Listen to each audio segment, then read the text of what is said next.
वालेकुम। इस video lecture में हम देखेंगे कि सी का प्रोग्राम प्रिपेयर करने के लिए कौन कौन से स्टेप्स को परफॉर्म करना पड़ता है। सबसे पहले तो मैं आपको बता दूं कि ये question paper point of view से बहुत इंपॉर्टेंट है।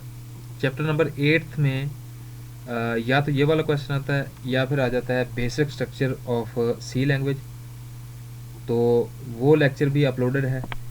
इसके अलावा टाइप्स ऑफ एरर्स आ जाता है या फिर आ जाता है टाइप्स ऑफ लैंग्वेज ट्रांसलेटर्स। ये 4 क्वेश्चंस हैं, चारों में से कोई एक क्वेश्चन 8वें चैप्टर में से लाजमी आता है। तो क्वेश्चन के स्टेटमेंट इस तरह से है कि necessary steps are taken to prepare a C program for execution, explain with diagram. ये क्वेश्चन इसी तरह से आता है कि उसको डायग्राम से आपने एक्सप्लेन करना होता है। इसके एक एक स्टेप्स को देखते हैं। Steps to perform a C program for execution, इसमें टोटल 6 स्टेप्स हैं सी का प्रोग्राम रेडी करने के लिए या उसको एग्जीक्यूट करने के लिए। सबसे पहला प्रोसेस है creating and editing C program, दूसरा है सेविंग सी प्रोग्राम, थर्ड है compiling, linking, loading and executing. अब एक एक को देखते हैं कि इनके मीनिंग्स क्या है, इनका पर्पज़ क्या है, ये यूज़ कैसे होते हैं। सबसे पहला creating and editing C program. Creating and editing C program का मतलब ये होता है कि आप किसी भी सॉफ्टवेयर के ऊपर, किसी भी एडिटर के ऊपर अपना प्रोग्राम जो है सी का टाइप करते हैं। मसलन या तो आप यहाँ पे टर्बो सी प्लस प्लस है, या आप टर्बो यूज़ कर लेते हो, या आप यूज़ कर लेते हो डेव सी प्लस प्लस, या फिर विजुअल स्टूडियो। ये 3 सॉफ्टवेयर हैं जिनको सी का प्रोग्राम लिखने के लिए यूज़ किया जाता है। ठीक है, पहला जो स्टेप है सी के प्रोग्राम को रेडी करने का वो ये है कि आप सी का प्रोग्राम लिखते हो और उसके बाद उसको एडिट करते हो। सोर्स प्रोग्राम का मतलब क्या होता है? सोर्स प्रोग्राम या सोर्स कोड मीन ऐसा कोड या ऐसा प्रोग्राम जिसको हाई लेवल लैंग्वेज में लिखा जाता है उसको सोर्स कोड कहते हैं। और ऑब्जेक्ट कोड क्या होता है? जिसको मशीन कोड में ट्रांसलेट किया जाता है उसके ऑब्जेक्ट कोड या मशीन कोड कहते हैं। सो दूसरा स्टेप है सेविंग सी प्रोग्राम। जब तक आप प्रोग्राम को सेव नहीं करेंगे तब तक प्रोग्राम आपको कुछ भी डिस्प्ले नहीं करेगा। वैसे आपको जब तक आप उसको सेव नहीं करेंगे तब तक वो आपको जो है उसकी लिंकर फाइल्स को लिंक नहीं करके देगा, ना ही कंपाइलर उसको कंपाइल करेगा। तो प्रोग्राम को सेव करना बहुत ज़रूरी है। आफ्टर राइटिंग और editing source program it is saved on the disk, the extension of the file must be .c। जब आप प्रोग्राम को सेव करेंगे ना तो उसका नाम कोई भी हो सकता है, लेकिन उसकी जो एक्सटेंशन है वो आप .c के नाम से उसको सेव करेंगे। या अगर आप डेव यूज़ कर रहे हैं तो उसकी एक्सटेंशन आप रखेंगे .cpp। ठीक है, तो ये एक्सटेंशन आपने ज़रूर जो है जहन में रखनी होती है। थर्ड जो इसका प्रोसेस है वो है कंपाइलिंग। कंपाइलिंग का मतलब ये होता है कि जब आपने प्रोग्राम लिख लिया है, आपने उसको सेव कर लिया, तीसरे मरले पर उसकी कंपाइलेशन होती है, मतलब उसकी बाइनरी बनती है, मतलब उसका मशीन कोड बन जाता है। जब तक मशीन कोड या ऑब्जेक्ट कोड नहीं बनेगा तब तक आपका प्रोग्राम आगे अगले प्रोसेस पे नहीं जाएगा। इस सारी थ्योरी को आप पढ़ सकते हैं।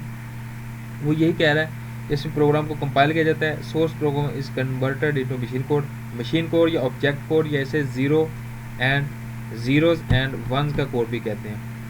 ठीक है, ये जो मशीन कोड है इसको ज़ीरोज़ या 1, क्योंकि कंप्यूटर क्या करते हैं ज़ीरोज़ एंड वंस को ही अंडरस्टैंड करते हैं। कंपाइलर क्या करता है? Use to translate the program source code into the machine code. After compiling the source code and object file with extension .obj is created. हाँ, इसमें ये चीज़ इंपॉर्टेंट है, जब आपका प्रोग्राम कंपाइल हो जाता है तो उसकी एक जो फाइल बनती है ना उसकी एक्सटेंशन होती है .obj। ठीक है, आपने पहले सेव किया होता है .c के नाम से, लेकिन जब आपके प्रोग्राम की कंपाइलेशन हो जाती है तब वो किसी न किसी फोल्डर में .obj के नाम से सेव हो जाती है फाइल। उसके बाद जो अगला प्रोसेस है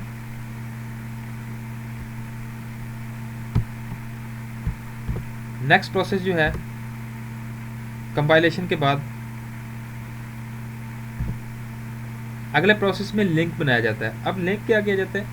जो ऑब्जेक्ट फाइल क्रिएट हो गई है उसके साथ कुछ दूसरी लाइब्रेरी फाइल्स को उसके साथ ऑब्जेक्ट फाइल के साथ मिलाकर जो लिंकर होता है वो उसका ऑब्जेक्ट फाइल का और लाइब्रेरी फाइल्स का लिंक कर देता है। अब ऑब्जेक्ट फाइल कौन सी होती है, जो आपके प्रोग्राम की एक्चुअल फाइल है। लाइब्रेरी फाइल कौन सी होती है, ये लाइब्रेरी फाइल्स बहुत सारे फंक्शंस का मजमू होती हैं, जिनके अंदर राउंड अबाउट जितने भी सी के अंदर फंक्शंस हैं वो सारे के सारे लाइब्रेरी फाइल्स के अंदर पड़े होते हैं। तो आपने क्या करना होता है, इस ऑब्जेक्ट फाइल और लाइब्रेरी फाइल दोनों को लिंक कर दिया जाता है with the help of linker. Linker क्या एक छोटा सा प्रोग्राम होता है जो कि इन दोनों फाइल्स को लिंक कर देता है। जो भी ऑब्जेक्ट फाइल्स के अंदर फंक्शंस यूज़ होने होते हैं वो सारे के सारे कहाँ पर हैं, लाइब्रेरी फाइल में। तो ऑब्जेक्ट फाइल को जितने भी फंक्शन चाहिए वो लाइब्रेरी फाइल से ले लेता है, उसके बाद उस प्रोग्राम को चला दिया जाता है। अब यहाँ पे ये कह रहा है कि जब लिंकर दोनों फाइल्स को लिंक कर देता है तो उसके बाद जो अगली फाइल क्रिएट की जाती है उसकी एक्सटेंशन होती है .exe। इस बात को ध्यान में रखें, जब आपने प्रोग्राम लिखा होता है आपने सेव करते हैं तो डॉट उसकी जो एक्सटेंशन रखते हैं वो .c रखते हैं, बट जब उसकी कंपाइलेशन होती है तो उसकी एक्सटेंशन .obj हो जाती है। जब उसकी लिंकिंग होती है तो उसकी एक्सटेंशन .exe हो जाती है। ठीक है, फिर नेक्स्ट मरले पे क्या करता है, लोडर। लोडर क्या होता है, ये भी एक छोटा सा प्रोग्राम होता है जो कि आपकी जो लिंकिंग फाइल होती है जिसका लिंक बन चुका होता है जो कि हार्ड डिस्क में सेव हो जाती है, उसको जो लिंकर होता है वो लिंक कर देता है किसमें, मेमोरी के अंदर। मेमोरी के अंदर फॉर एग्जीक्यूशन। अब मेमोरी क्या होती है, मेमोरी को बोलते हैं रैम। ठीक है, आपने रैम का कंसेप्ट पढ़ा होगा। Every program are instruction must be loaded into the RAM before execution.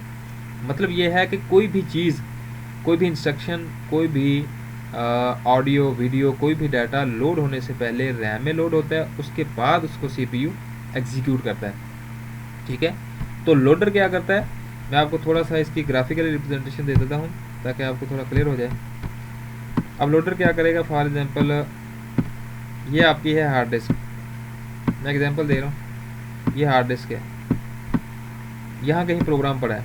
अब लोडर क्या करेगा, इसको यहाँ से उठाएगा और रखेगा किसमें, ये है रैम। रैम का कुछ इंटरनल स्ट्रक्चर कुछ ऐसे होता है। ठीक है, रैम के अंदर इस तरह से सेल बने होते हैं, इस तरह से मेमोरी सेल बने होते हैं। लोडर क्या करेगा, ये लोडर है, लोडर लोड करेगा यहाँ से प्रोग्राम को। लोड करने के बाद कहाँ पे रखेगा, ये लोडर है, लोड करेगा यहाँ पे रैम में रख देगा ला के। ठीक है, फॉर एग्जांपल ये प्रोग्राम है, इसकी 3-4 इंस्ट्रक्शन है यहाँ पे उसने रख दिए। अब सीपीयू क्या करेगा, सीपीयू यहाँ से 1 बाई 1 करके इंस्ट्रक्शन को लेगा। ठीक है, सीपीयू 1 बाई 1 करके यहाँ से इंस्ट्रक्शन को लेकर उनको एग्जीक्यूट करवाएगा। आई होप सो आपको समझ आ गया होगा कि लोडर किस तरह से काम करता है। ठीक है, लोडर हार्ड डिस्क से आपके प्रोग्राम की जो एक्जी फाइल है उसको उठाएगा, रैम में लोड करेगा यानी मेमोरी में लोड करेगा, फिर सीपीयू 1 बाई 1 करके यहाँ से इंस्ट्रक्शन को चलाएगा। ठीक है, उसके बाद अगला जो स्टेप है वह है एग्जीक्यूटिंग सी प्रोग्राम। एग्जीक्यूटिंग का मतलब ये होता है कि जब आपने रैम के अंदर जब प्रोग्राम लोड हो जाता है तो सीपीयू इंस्ट्रक्शंस को फेच करता है 1 बाई 1। ठीक है, उसके बाद डायग्राम ज़रा देख लेते हैं। सबसे पहले जी प्रोग्राम को स्टार्ट करते हैं, उसके बाद उसकी सोर्स फाइल है यानी जिसमें प्रोग्राम लिखा होता है, उसके बाद कंपाइल किया जाता है, उसको कंपाइलर कंपाइल करता है। अगर कंपाइलेशन के दौरान कोई एरर आ जाता है तो आपको एरर डिस्प्ले किया जाता है। ठीक है, एरर डिस्प्ले करने के बाद आप दोबारा कहाँ जाते हैं, करेक्ट करते हैं एरर को एंड दोबारा उसको सेव करते हो। फिर दोबारा सेव करने के बाद कंपाइलर क्या करता है, दोबारा उसकी कंपाइलेशन करता है, फिर एरर चेक करता है। अगर एरर कोई नहीं होता फिर कंपाइलर क्या करता है, उसकी क्या बना देता है, ऑब्जेक्ट फाइल। ऑब्जेक्ट फाइल बनाने के बाद इसके साथ, इस ऑब्जेक्ट फाइल के साथ कुछ लाइब्रेरी फाइल्स अटैच होती हैं, कुछ अदर ऑब्जेक्ट फाइल्स अटैच होती हैं। इन तीनों को अटैच करके ये जो लिंकर है, लिंकर क्या है मैंने आपको बताया पीछे थ्योरी में, लिंकर लिंक कर देता है इन दोनों फाइल्स को। लिंक करने के बाद क्या कर देता है, इसकी एक्जी फाइल बना देता है जिसको कहते हैं एग्जीक्यूटेबल फाइल। ठीक है, उसके बाद जो लोडर होता है, लोडर क्या करता है, ये भी छोटा सा प्रोग्राम होता है जो कि रैम में हार्ड डिस्क से डाटा को आपके प्रोग्राम को लोड कर देता है। उसके बाद आपका प्रोग्राम चलना शुरू हो जाता है, कंप्यूटर के बाद चलने के बाद उसको स्टॉप करवा दिया जाता है। सो आई होप सो आपको ये जो डायग्राम है वो अच्छी तरह से क्लियर होगी। ये डायग्राम के ऑलमोस्ट 3 नंबर होते हैं डायग्राम के, आप डायग्राम को पूरा बनाना पड़ता है। ठीक है, सो आई होप सो आपको ये अंडरस्टैंड हो गया होगा।